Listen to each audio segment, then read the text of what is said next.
조국 민정수석이나 조현옥 인사수석은 이번 사태에 책임을 지고 물러나야 합니다. 검증 시스템 자체가 도대체 작동하지 않는 것인지 철저히 따지도록 하겠습니다. 이 같은 야당의 주장에 대해서 집권 여당인 민주당이 이렇게 맞섰습니다. 이럴 거면 운영위원장직 내놔라. 강경하게 맞섰습니다. 들어보시죠. 우원식 민주당 원내대표, 정략적 국회 운영이 소집이다.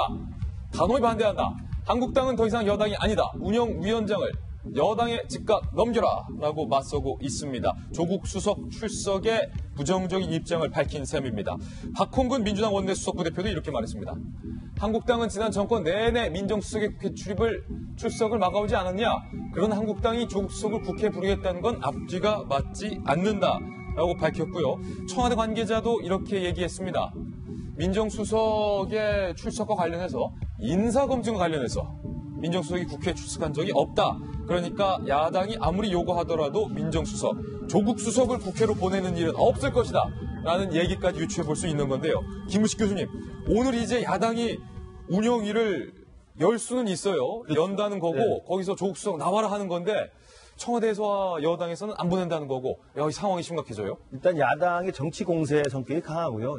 왜냐하면 이제 강경화 장관을 이제 일단 강행을 했기 때문에 야3당 입장에서 일단 야당의 힘을 보여줘야 되기 때문에 운영위를 개최해서 조국 민정수석을 불러서 따지겠다는 겁니다. 그런데 지금 그 리포트에 나왔습니다만 사실상 청와대 민정수석이 인사와 관련돼서 이제 운영에 출석해서 답변한 경우는 없어요. 예. 그렇기 때문에 실제로 이루어질 가능성은 높지 않습니다. 그래서 저는 이 대통령의 강경화 장관 임명 강행 이에 대한 야3당의 뭐 정치 공세로서 이제는 일단락이 될 거라고 보고 예. 문제는 분명한 하나 따지고 넘어간다 생각하는데 조국 수석이 어쨌든 간에 안경환 후보자에 대한 검증에 실패한 건 사실이지 않습니까? 예. 그리고 분명히 며칠 전에 대통령께서도 직접 언급했잖아요. 검증이 좀 아니했다. 그러면 대통령도 인증한 검증의 아니함에 대해서는 검증의 담당자인 조국 수석이 어떻게든 입장 표명을 하거나 유감 표명을 하거나 사과를 하는 게 좀 필요하다고 생각합니다. 예. 국회 뭐 운영에 굳이 출석하지 않다 하더라도 그런데 지금 이낙연 총리후보자 관련해서 뭐 파동이 있었을 때 임종석 비서실장이 나와서 입장을 밝혔잖아요. 뭐 빵 한 조각, 뭐 닭 한 마리도 사연이 있으니까 좀 이해해달라. 유감 표명 비슷하게 했단 말이에요. 그러니까 저는 안경환 후보자 낙마와 관련해서 조국 수석이 책임이 완전히 자유로울 수는 없기 때문에 예. 대통령도 언급한 검증의 아니함이 있기 때문에 운영위 출석에 대해서는 뭐 청와대가 저런 입장을 가져간다 하더라도 예. 조국 수석이 오늘 내일이라도 돌직구쇼를 보면 반드시 나와서 기자들 앞에서 검증의 실패에 대해서 저는 스스로가 유감 표명을 할 것이 필요하다. 이렇게 좀 부탁드리고 싶습니다. 일단은 김우식 교수께서는 야당에 대해서 비판을 먼저 했어요. 이거 정치 공세다. 네. 이러지 마라. 라고 비판을 했는데 그럼에도 불구하고 조국 수석도 뭔가 한마디는 있어야 되지 않냐라는 대목인데 김영주 의원, 조국 수석이 그 한마디 할까요? 우선 그 청와대 입장에서는 대통령이 그런 말씀을 하신 것으로 가늠하지 않겠습니까? 이거면 된다. 조국 수석이 얘기하는 건 자기의 의지일 거라고 보여집니다. 그런데 이제 그동안에 자기 스스로가 몰랐다, 뭐 결백만 주장해 왔기 때문에 과연 어느 정도 본인이 그런 입장을 가질지는 모르겠어요. 예, 그렇습니다. 근데 이제 안경환 법무부 장관 후보자 한 명 낙마하지 않았습니까? 이제 내일인가요? 또 다시 청문회가 쭉 예정이 돼 있고 지금 벌써 야당에서 요구하는 이 사람은 청문회까지 갈 수도 없어 하는 예. 사람이 지금 원래 이제 안경 하나 빼고서 두 사람 더 남아 있습니다. 조대엽 장관 후보자란지 김상곤 후보자 예. 남아 있습니다. 그러니까 어쩌면 앞으로 이 사람들도 청문회 과정에서 더 많은 흔결이 나타나고 어쩌면은 여당도 이건 곤란하다고 할 수도 있어요.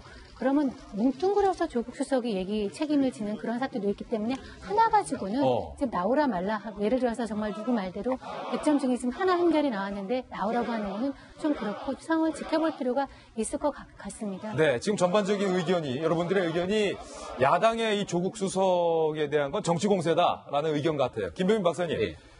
지금 안경환 후보자는 낙마했는데 조대엽 장관 후보자라든지 네. 김상곤 후보자 같은 경우에 대한 검증도 민정수석실에서 하는 게 맞죠? 줄줄이 남아있기 때문에 지금 야당이 정치적인 공세라고 얘기하고 있지만 나름대로의 목적과 전략으로 봤을 때는 적절하게 짚고 간다는 생각이 들거든요. 어저께 저희 도지구쇼 멤버 출신이었던 박용진 지금 원내 부대표죠. 뭐 방송에 나와서 하는 얘기를 보니까 문제가 있냐 조국 수석에 대해서 책임론에 대한 얘기가 나오니까 이런 얘기를 하더라고요. 책임이 없지는 않다. 다만 야구로 치면 삼진아웃이 있는데 원 스트라이크를 당한 것이 뿐이다. 근데 원 네. 스트라이크를 당했는데 등판에서 물러나라고 하면은 이건 정치 공세지 않냐라는 얘기를 하는 거거든요. 가만히 있던 박용진 소환됐어요. 그러니까 여기서 이제 걸리는 예. 거예요. 원 스트라이크를 당했는데 여당이 인지하는 것처럼 조대엽 후보자라든지 기타 후보자들이 아직도 줄줄이 청문회가 남았는데 투 스트라이크 그리고 삼진아웃이 되게 되면은 그때 가서 책임론은 불거질 수밖에 예. 없기 때문에 현재 야당 입장에서는 군불대기를 시작했다라고 보는 게 아마 적절하지 않을까 싶습니다. 아, 이건 야당이 군부떼기다. 뭐 새로운 시각도 들어봤는데 한편 이 야당이 이렇게 반발하는 이유는 강경화 장관에 대한 아마 임명이 주된 것일 겁니다. 말이 꼬이네요. 임명 때문일 겁니다.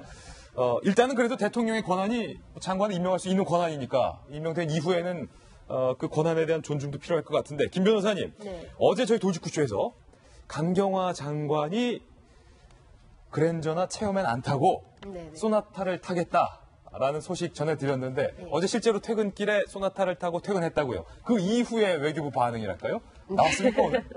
아, 예, 그래서 외교부 당국자는 농담으로, 그러면 이제 차관이랑 본부장급은 자전거 타거나 걸어 예. 다녀야 되는 거 아니냐. 예. 네, 뭐 이런 농담이 나오고 있는 것으로 알고 있습니다. 차관급은 이제 자전거 타야 된다. 네. 근데 이제 소나타의 배기량 그리고 뭐 에쿠스 차량 배기량 이것보다도 더 중요한 게 사실 그 소나타 하이브리드라는 점인데요. 네, 특히 이제 그 약간 환경 문제에 굉장히 관심 깊고 아, 그런- 저게 바로 소나타 하이브리드. 예, 하이브리드 차량이죠. 하이브리드 차량 아무래도 그 기름 좀 적게 쓰고요. 그렇기 때문에 배출되는 탄소 양이 굉장히 적고 네, 그래서 이제 환경에 굉장히 도움이 되는데 환경 문제에 관심 많은 분들 입장에서는 저런 차량을 타지 않고 일반 차량을 타고 다니면 굉장히 불편하시는 분들이 있습니다. 예. 마음에 약간 책임감을 느끼는 그런 분들이 있기 때문에 원래 강경화 장관이 환경 문제에 관심이 깊고 그렇기 때문에 저런 차량을 선택하는 것도 뭐 본인의 마음이 편하다면 당연히 뭐 가능한 거 아닌가 예. 이런 생각이 들고 특히 이제 그 장관이 소나타 탄다고 해가지고 그 밑에 사람들 줄줄이 자전거 뭐. 예, 예. 그렇죠. 자전거 그 급을 다 낮춰가지고 그보다는 뭐 배기량 적은 차 타야 되고 이런 문화 자체가 저는 굉장히 악습이라고 생각을 예. 하고요. 그런 거에 전혀 관계없이 K9 탈 사람은 뭐 계속 타라. K9. 그래서 어쨌든 저 에쿠스 차량은 지금 그 보관 중인 것으로 그렇게 정리가 되겠습니다. 그 옆에 저 서울시 부시장 출신이 김영주 의원은 서울시 시장이 밴 타는데 계속 체험을 타고 다녔어요. 자, 외교부 당국자의 반응 나왔습니다. 함께 보시죠. 차관과 본부장은 이제 자전거 타거나 걸어 다니겠다. 이런 말 할 필요 없다는 거예요. 김영주 의원처럼 서울시 부시장인데 시장은 밴 타도 부시장이 체험을 타고 다녀라. 이런 얘기 오늘 나오고 있고요. 강경화 장관이 이렇게 말했네요. 지금 차, 소나타도 충분히 넓은데 굳이 큰 차가 무슨 필요가 있겠느냐. 소나타여서가 아니라 하이브리드라는 이야기를 듣고 계속 타기로 했다. 한 당국자입니다. 뭐 만나는 사람이 중요하지 귀빈이 차가 작고 좁다고 의전을 문제 삼지는 않을 것이다. 뭐 대체적으로 외교부 안팎에서는 긍정적인 분위기인데 하이브리드라는 이유 때문에 골랐다라는 대목이 눈길을 끄는데 정성희 위원의 개인차는 제가 여기서 밝혀도 될지 모르겠습니다만 제가 대신 한번 대리운전도 해드렸는데 계속해서 하이브리드 차량을 타시잖아요. 저는 하이브리드만 타왔습니다. 예. 지금까지는 그랬는데요. 저 소나타 하이브리드 제가 탔던 차고 지금도 다른 하이브리드를 타고 있기 때문에 이제 환경에 좀 저처럼 강박관념이 있는 사람들은 그 연비도 좋고 온실가스 덜 내뿜는 저런 차를 많이 성용을 하고 어저께 제가 말하고 했던 게 그거예요. 강경화 장관이 소나타이기 때문에 타려고 했던 것이 아니라 하이브리드 때문에 타려고 했을 것이다라고 얘기를 했는데 오늘 김진 앵커가 우리가 기회를 안 줬죠. 근데 제 네. 말이 맞았고요. 유엔 같은 경우는 굉장히 그런 그 기후 변화에 대한 의지에 관심이 많기 때문에 그런 가치관이 내면화돼 있을 거라고 생각을 하는데 지금 말한 대로 저는 이런 얘기 하고 싶어요. 본인의 가치관을 그런 차 타는 걸로 하는 건 좋습니다. 그렇지만 장관이 그렇다고 해서 차관 그 이하 모든 외교관들이 그거에 따라서 일률적으로 하는 문화 자체는 바람직하지 않아요. 예. 하던 대로 하시면 됩니다.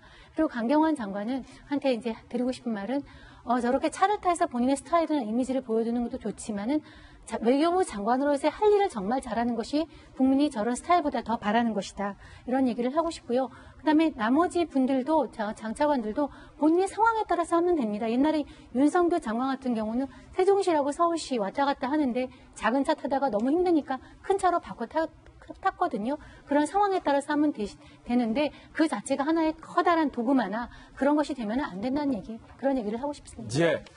하이브리드 차량을 탑승하는 정성희 위원의 발언 들어봤습니다.